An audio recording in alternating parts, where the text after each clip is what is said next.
अस्सलामुअलैकुम, hello viewers. आप देख रहे हैं मेरा फेसबुक और यूट्यूब चैनल। कल पाकिस्तान ने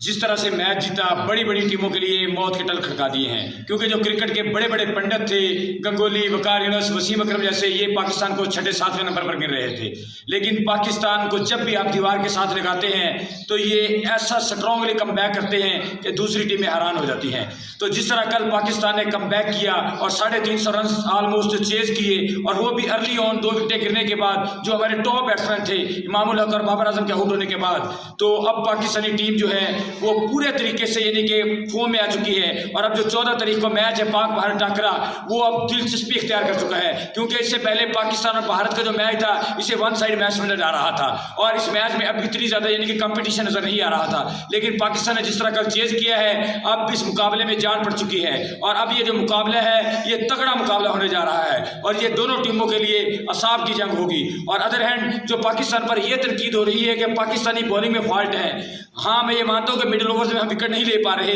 और स्टार्ट में भी हम यानी कि रन दे रहे हैं, लीक कर रहे हैं, लेकिन हमारी असल प्रॉब्लम बॉलिंग नहीं, असल प्रॉब्लम जो है वो फील्डिंग है। हम फील्डिंग में बहुत मिस्टेक्स कर रहे हैं, और फील्डिंग की वजह से कल अगर हम खुशहाल मेंडिस की वो 2 कैचें जो शाहीन अफरीदी ने पहले ड्रॉप किया, उसके बाद जो इमामुल हक ने ड्रॉप किया, अगर वो कैच हो जाता तो शायद श्रीलंका 250 रन भी ना करती। तो जो असल प्रॉब्लम है वो हमारा कैचिंग ड्रॉप है। और क्योंकि खुशहाल मेंडिस की अगर आप बैटिंग देखें तो उसने अफ्रीका के खिलाफ भी 8 छक्के लगाए थे, और सिर्फ 30-35 बॉलों पर उसने 80 रन बनाए थे। और जिस तरह की वो फॉर्म में है और वो जिस तरह का प्लेयर है, वो किसी भी बॉलर की दुर्गत बना सकता है। तो इसलिए जो हमारा प्रॉब्लम है वो हमारी यानी कि फील्डिंग में प्रॉब्लम है, बॉलिंग हमारी ओवरऑल फिर भी अच्छी चल रही है। और अगर अदर हैंड आप अगर इंडिया की टीम की बात करें तो उनको बहुत बड़ा झटका लग चुका है, वो झटका शुभमान गिल का है। शुभमान गिल पहले यानी कि मैच ऑस्ट्रेलिया के खिलाफ आउट हुए, उसके बाद उसे अफगानिस्तान के भी यानी कि रोक दिया गया, अब वो हॉस्पिटलाइज हो चुके हैं, और जब यानी कि वो हॉस्पिटलाइज हो चुके हैं उसके बहुत ही कम चांस हैं कि वो पाकिस्तान के अगेंस्ट भी खेले। तो ये मेरे ख्याल में इंडिया के लिए बहुत बड़ा धक्का है, क्योंकि शुभमान गिल जिस तरह के फॉर्म में था